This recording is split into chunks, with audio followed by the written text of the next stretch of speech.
Sir, ನಿಮ್ಮ ಸಾಹಿತ್ಯದ ಸಾಲುಗಳಿಗೆ ಜೀವ ಕೊಡೋರೇ ಗಾಯಕಿಯರು. ಸೊ ಅಂಥ ಒಬ್ಬ ಗಾಯಕಿಯನ್ನು ನಾವು ಮಹಾನ್ ಗಾಯಕಿಯನ್ನು ಕಳ್ಕೊಂಡಿದ್ದೀವಿ, ಎಸ್ ಜಾನಕಿ ಅಮ್ಮ ಅವ್ರನ್ನ. ಸೊ ಏನು ಹೇಳ್ತೀರಾ ಸರ್, ಅವರ ಒಂದು ನಿಧನ ಎಷ್ಟು ಲಾಸ್ ನಮಗೆಲ್ಲರಿಗೂ ಅಂತ? ಅದು ಅವರ ಅನಾರೋಗ್ಯದ ಸುದ್ದಿಗಳು ಬರ್ತಾನೆ ಇತ್ತು ಒಂದು ವರ್ಷದಿಂದ. ಮತ್ತು ನಮ್ಮ ನಾಡಿಗೆ ಮೈಸೂರು ಅಕ್ಕಪಕ್ಕ ಬಂದು ಅವರ ಕೊನೆ ದಿನಗಳನ್ನು ಕಳೆದ್ರು ಅಂತ ನಿಮಗೂ ಗೊತ್ತು, ತುಂಬ ಜನರಿಗೂ ಗೊತ್ತದು. ಬಟ್ ಅವರು ಕೊಟ್ಟ ಕನ್ನಡದ ಹಾಡುಗಳಿದಾವಲ್ಲ, ಅವರು ನಮ್ಮ ರಾಜ್ಯದವ್ರು ಅಲ್ಲ ಅಂತ ನಾನು ಒಪ್ಪೋದೇ ಇಲ್ಲ, ನಮ್ಮವರೇ ಅವರು ಅಂತ ಅನಿಸ್ಬಿಡ್ತು ನನಗೆ. ಆ ಇಂದು ಎನಗೆ ಗೋವಿಂದ ನಾವು ಬಾಲ್ಯದಿಂದ ಕೇಳಿ ಬಂದಿರೋ ಹಾಡು. ಮತ್ತು ಶಾಸ್ತ್ರೀಯವಾಗಿ ಅವರು ಸಂಗೀತ ಕಲ್ತಿರ್ಲಿಲ್ವಂತೆ, ಆದರೆ ಸಂಗೀತದ ಒಂದು ಹಾಡನ್ನು ಜನರಿಗೆ ಕೇಳಿಸೋದು, ಕಿವಿ ಪಕ್ಕ ಕೂತ್ಕೊಂಡು ನನಗೋಸ್ಕರ ಹಾಡ್ತಿದ್ದಾರೆ ಇವರು ಅನ್ನೋ ಒಂದು ಭಾವನೆ ಹುಟ್ಟಿಸೋರು ಅಮ್ಮ. ಆಮೇಲೆ ಅಮ್ಮ ಅವರು ಹೇಳಿ ಕೇಳಿ ಎಲ್ಲರೂ ಜಾನಕಮ್ಮ ಅಂತಲೇ ಕರಿತಿದ್ರು. ಒಂದು ತಾಯಿ ಜೋಗುಳ ನಿಂತ ಭಾವನೆ ನನಗೆ ವೈಯಕ್ತಿಕವಾಗಿ.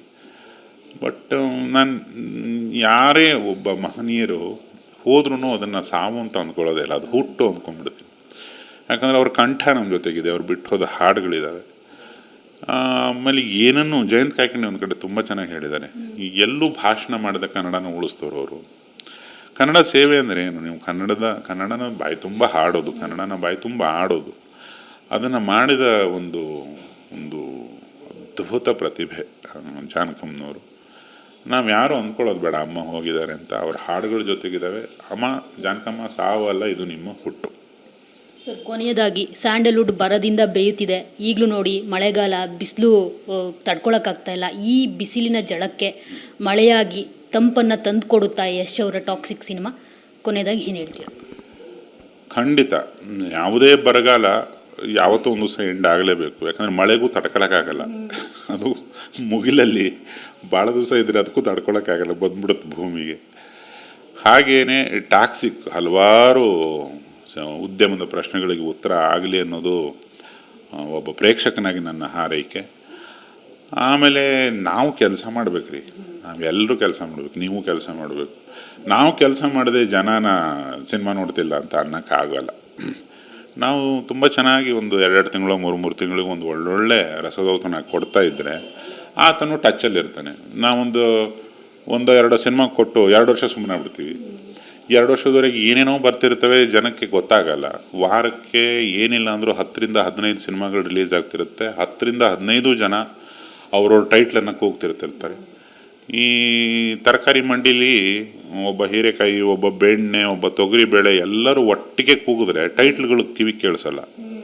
ಇವತ್ತು ಆಗ್ತಿರೋ ಸಮಸ್ಯೆ, ಹೊಸ ಟೈಟ್ಲ್ಗಳು, ಹೊಸ ಸಿನಿಮಾದ ಶೀರ್ಷಿಕೆಗಳು ಕಿವಿಗೆ ಹೋಗ್ತಿಲ್ಲ. ಆಮೇಲೆ ಪ್ರತಿಯೊಂದು ಸಿನಿಮಾಗೂ ಒಂದೊಂದು ರಿಲೀಸ್ ಡೇಟು, ಆ ರಿಲೀಸ್ ಡೇಟ್ ಕಿವಿಗೆ ಹೋಗ್ತಿಲ್ಲ. ಆಮೇಲೆ ವಾರಕ್ಕೆ ಮೊದಲೆಲ್ಲ ಒಂದು 15-20 ಹಾಡುಗಳು ಬಂದರೆ ಹೆಚ್ಚೆಚ್ಚು. ಇವಾಗ ಏನಿಲ್ಲ ಅಂದರೂ 100-150 ಹಾಡು, ಎಲ್ಲ ಭಾಷೆದು, ಎಲ್ಲ ನೋಟಿಫಿಕೇಷನನ್ನು ಹಿಂಗೆ ಅಂದ್ಬಿಡ್ತಾರೆ ಜನ. ಸೊ ಈ ರೆಸಿಷನ್, ಈ ರಶ್ ಏನಿದೆ ಅಲ್ಲ, ಅದು ಒಂದು ಕಾರಣ ಇರ್ಬೋದು. ಬಟ್ ಏನೇ ಮಾಡಿದ್ರು ಒಳ್ಳೆ ಕೆಲಸ ಮಾಡಿದ್ರೆ ಅದನ್ನು ಅವನು ಹುಡ್ಕೊಂಬಂದು ಗುರುತಿಸ್ತಾನೆ ಪ್ರೇಕ್ಷಕ. ಅದು ಅವನ ಅಧಿಕಾರ. ನಿಜವಾದ ಪ್ರಭು, ಪ್ರೇಕ್ಷಕ ಮಹಾಪ್ರಭು ಅಂತ ಸುಮ್ಮನೆ ಕರೆಯೋದಲ್ಲ. ಅವನಿಗೆ ನಾವು ಕೆಲಸ ಮಾಡಿನೇ ಮನವೊಲಿಸ್ಬೇಕು.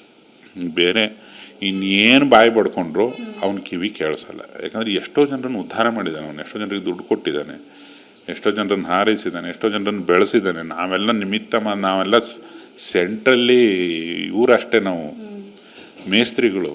ಬಟ್ ನಿಜವಾಗ್ಲೂ ಬೆಳೆಸೋದು ಯಾರು? ಎಲ್ಲರನ್ನು ಬೆಳೆಸೋದು ಜನತೆನೇ. ಅವನಿಗೆ ನಾವು ಅಚ್ಚುಕಟ್ಟಾದ ಕೆಲಸನ ಮಾಡಿಲ್ಲ, ಆದ್ದರಿಂದ ಅವನಿಗದು ಗೊತ್ತಾಗ್ತಿಲ್ಲ. ಅಚ್ಚುಕಟ್ಟಾದ ಕೆಲಸ ಮಾಡಿದಾಗ ಅವನಿಗೆ ಹೊಡ್ಕೊಂಬರ್ತಾನೆ. ನಾವು ಕೆಲಸ ಮಾಡದೆ ಜನರನ್ನು ದೂಷಿಸೋದು ತಪ್ಪು ಅನ್ನೋದು ನನ್ನ ವೈಯಕ್ತಿಕ ಅನಿಸಿಕೆ. ಎಲ್ಲವೂ ಅತಿ ಶೀಘ್ರದಲ್ಲೇ ಸರಿ ಹೋಗುತ್ತೆ ಅನ್ನೋದು ಕೂಡ ನನ್ನ ಅನಿಸಿಕೆ. Thank you so much sir, thank you so much. So ನೋಡಿದ್ರಲ್ಲ, ಇದಿಷ್ಟು ಟಾಕ್ಸಿಕ್ ಸಿನಿಮಾ ಬಗ್ಗೆ ವಿಕಟಕವಿ ಯೋಗರಾಜ್ ಭಟ್ರವರ ಮಾತು. ಕ್ಯಾಮ್ರಾ ಪರ್ಸನ್ ಸಂದೇಶ್ ಜೊತೆ ಮಂಗಳರಾಜ್ ಗೋಪಾಲ್, TV9 ಬೆಂಗಳೂರು.